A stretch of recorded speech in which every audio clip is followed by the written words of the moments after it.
reptile enthusiasts out there. This is Will the Dragon Whisperer with another video for the channel. And in this video, I'm super excited because I'm going to be showing you guys how to care for emerald tree skinks. Now, there's not much information on the internet. You can Google these guys, and there is not very many sources on how to care for these guys as far as diet, ambient temperature, humidity, all those types of things. So I have spent months researching these guys before I got them, talked to breeders, talked to keepers. So I'm going to share all that information with you guys because I really think these animals are going to become the biggest next boom in the pet trade. Like these, I have a lot of species of animals and a lot of species of reptiles, and trust me, there are some reptiles that do enjoy the interaction to a point where they do get something out of it, and they don't run away from that interaction. But there are a lot of reptiles that tolerate interaction, but they don't necessarily enjoy that interaction. In my opinion, crested geckos is one of those, and I'm sure people may beat me up in the comments. My crested geckos tolerate being handled, but none of my crested geckos will come out of their enclosure and try to be handled. They will allow me to handle them, but they don't actively engage me and want to be handled. Now, some of my bearded dragons do. If I put my hand in their tank, they will climb up on me. So I know those guys enjoy the interaction, but most of my bearded dragons tolerate being handled. They don't necessarily enjoy being handled, and I believe that's the case with a lot of reptiles.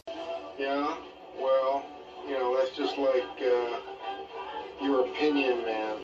These guys in particular, though, amazing personality. They are incredibly personable. They will literally jump at the glass to try to get on you if you walk by their enclosure and you slow down for half a second. These guys, most of the time when I open the door to miss them, they are trying to get out and climb on me, and it's hard for me to even miss their enclosure without one or two of them coming out to play. So these guys enjoy interacting more than any species that I've ever worked with, and I've worked with over 50 species now that are commonly kept by keepers today. So I hope you guys enjoy the video. Hope you get a lot of information out of it. And I'm also going to start throwing some quick shout outs to new subscribers now to encourage the growth of the channel. I've gotten 50 subscribers, you guys, in the last month. My goal for the first year was 500 subscribers. We're a little bit over halfway, and I'm about the 7-month mark, so we're on pace probably to do that. But 50 subscribers in the last month is the most growth the channel's ever seen, but I'm far, far, far from being monetized. If you guys haven't noticed, you never have to watch an ad when you watch my videos because I have not even come close to the point where YouTube will monetize my channel. But if you guys will help me grow the channel, help it spread, when I get to that point, any money I take in from the YouTube channel is going to be used to get more animals for the reptile room, take in more animals, upgrade enclosures, and be able to offer you guys more videos about more reptiles and different species. So you guys, thanks for all your support, and I want to send shout outs to Taylor Nodder, Hunting and Fishing Boy 13, Animal Facts, and Hostways Exotics, just some of the new subscribers and people that helped me out along the way. So I hope you guys enjoyed the video. We're going to get right into it, so let's hit the road. Roads? We're going, we don't need roads. Okay, we're going to go ahead and get into some information about these guys. Now, these green tree skinks originate in kind of the Southeast Asia area, Taiwan, the Philippines, Micronesia, Indonesia, New Guinea, Solomon Islands, and the Santa Cruz Islands. And now, one thing that's pretty amazing about this species is they have propagated that area going from island to island, and please excuse the reflection, but they have propagated those areas going from island to island because they travel on storm debris.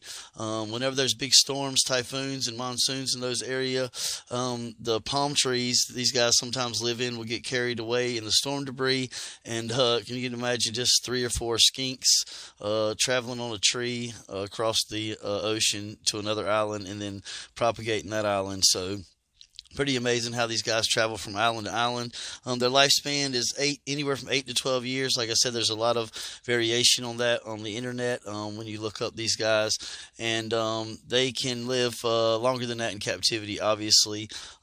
Their size is about 4 to 6 inches head to vent. In my experience, more like 3 to 5 inches, and then 8 to 10 inches total length. And as you can see, these guys are very interactive. As soon as I open the door, I believe this one one is Loki. Loki is very, very personable, and Loki really likes to come out and play. So I'm just going to let him climb on me for a second while I talk to you guys about the requirements for their enclosure. Now, this is an enclosure I built. I have a video on my channel that shows how we built this, because these guys do not have toe pads. They have claws because they're arboreal. So as you can see right here, the backdrop, I have Gorilla Glued a substrate to the backdrop and some hides to the backdrop, and that really gives these guys more ability to climb and interact, because they are an arboreal species and they don't really like they can't climb on the glass or on walls, so toe pads don't allow them to do that. So they have claws because they're arboreal species. Now Loki just took a jump, so I had to get him back, and as you can see, they usually frequently jump right back into their enclosure. This guy's definitely the more personable of my skinks. He likes to come out and play a little more than the others.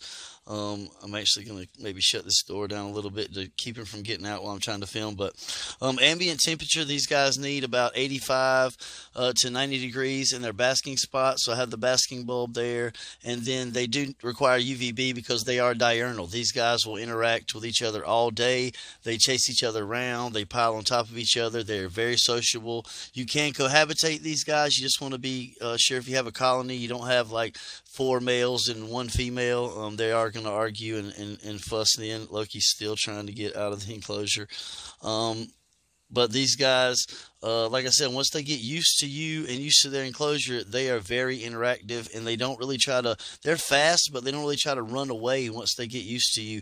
They'll allow you to pick them back up. They may skitter across the carpet of your room, but they will allow you to pick them back up and get them back in the enclosure once they've gotten used to you.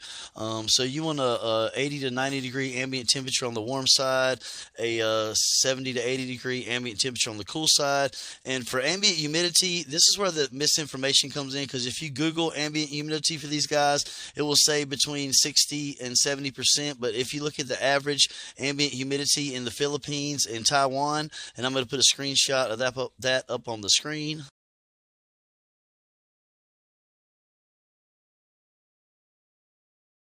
But if you look at the ambient humidity in those two regions, it never gets below 70 most of the year and gets up into the mid-80s part of the year. So I believe their ambient temperature, or excuse me, their ambient humidity should be between 70 and 80, and as high as 85 degrees. So it definitely requires multiple mistings throughout the day to achieve that humidity, or I recommend, I can't get my words out today, recommend a misting system to keep that ambient humidity up for these guys. Nice execution. You're doing terrific.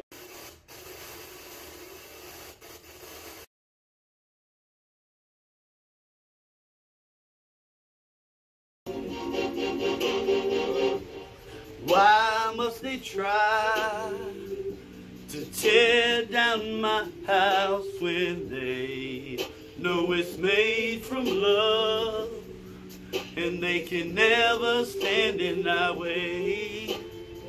We made a vow to love, going on, we are one.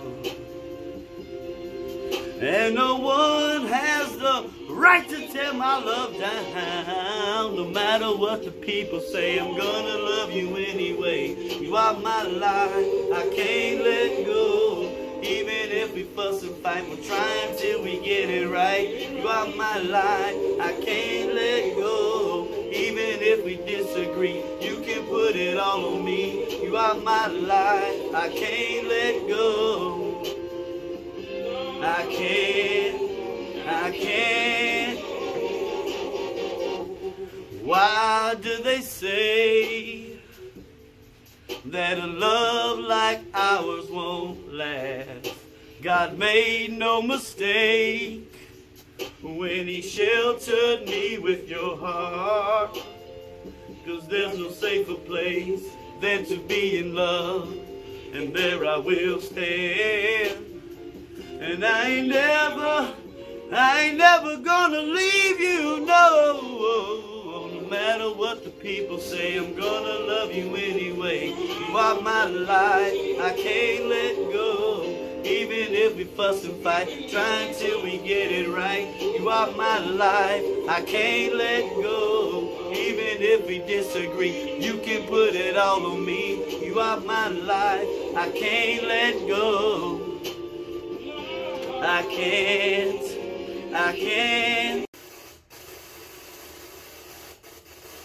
And as far as diet goes, these guys are omnivorous, so they'll eat a variety of insect feeders, dubia roaches, crickets, waxworms, mealworms, silkworms, black soldier fly larvae. And since they are omnivorous, they will eat some fruits and vegetables. You can give them dandelion greens just to try to give them variety in their diet. And they can also eat crested gecko diet, like the complete crested gecko diet. I have 2 food bowls in here for them. These guys will also drink out of a water dish, so I provide a water dish. They will also drink water droplets off their enclosure, but I provide a water dish, and I have witnessed them actively drinking out of their water dish, and they'll walk through it. Sometimes they'll soak in it a little bit. And I definitely think for substrate, you want to have 3 to 4 inches. These guys love to burrow. Typically, that's their nighttime behavior. A few hours before their lights will go off, they will always, typically all 3 of them will burrow into the dirt. And I provide this moss bedding for a nice covering, gives them something to walk on, so they're not always in the substrate, but the substrate still is underneath there and gives them plenty of room to burrow. So for substrate, you can use Eco Earth, Reptisoil, peat moss, organic soil. If you're going to use live plants, adjust accordingly depending on if you're going to use fake or live plants. I have all fake plants in my enclosure. I've just realized it's a lot easier when you have a lot of reptiles to maintain. The fake plants just give you less to worry about, and I've still seemed to be able to pull off a nice aesthetic beauty using the fake plants. They're a lot easier to keep clean and sterile for the animals. But I do encourage bioactive. They do have springtails in their enclosure, but this is not fully bioactive by any means. You don't want a lot of hides. They love that little cave hide right here. They have a hide in the back, on the back wall there, you can see, and they also have this little hide over here and hollow spaces inside of these things. Especially if you have multiple males, you want to create multiple hiding spots. And for enclosure size, if you have 1, you can get away with an 18 by 18 by 24. If you have 3 or 4 in a colony, this is an 18. This is a 36 by 18 by 18. I really recommend a 36 by 18 by 36, twice as tall as this enclosure, if you're going to have like a 5 or 6 skink colony and really try to breed them, which is my goal in the future. So these guys probably will get upgraded. Handling, like I showed you guys, this is Loki. He likes to come out and be handled. Right now, Leisha's still a little skittish, and Clinty, he likes to come out and be handled too. Loki's probably going to try to jump out on me again here any second. And like really, these guys love to interact. Like they will climb right out on you, and I really think that they are the future of the pet trade. Their personality is amazing. They're very, very intelligent. They're really fun to watch. It's actually been documented in the wild that these guys will team up on larger prey. So in the future, I'm going to experiment with maybe giving these guys a pinky mouse and see if they will respond to that in a group. And I'll definitely let you guys know how that goes in future videos. But I love these guys. They are so personable. They are so intelligent. They have the most incredible personality. Their care is not that difficult. And if you guys have any questions or comments, always, like usual, feel free to hit me up in the comment section, and I always respond to anyone who comments on my videos or has any questions. So I think that about covers it, you guys. These are amazing creatures. Hope you guys will consider getting one. And like I said, do your own research. There's a lot of misinformation or conflicting information about these guys on Google and on some of the YouTube videos that I've seen. So like I said, I always encourage everyone to do their own research. I'm not an expert, but what I've been doing so far works out well, these guys. And like always, dust your insect feeders with I recommend Rapashi's calcium multivitamin. I think it's the best product out there to give them not only calcium but also vitamins without overdoing some of them that can be toxic to these reptiles. And that's Mr. Loki.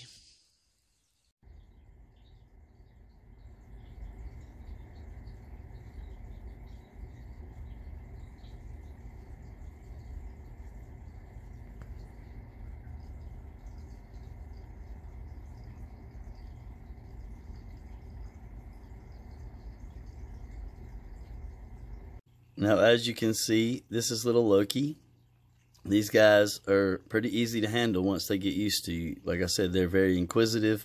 They can be quick, but once they get used to you, they really will allow you to manipulate them and pick them up and, place them kind of where you want them. But Loki will hang out with me. He'll climb around on my shoulders. I can go around the reptile room and do kind of some of my reptile chores and things, and Loki will just hang out. And a few times he's jumped off on the floor, but he lets me pick him right back up. He doesn't try to run away.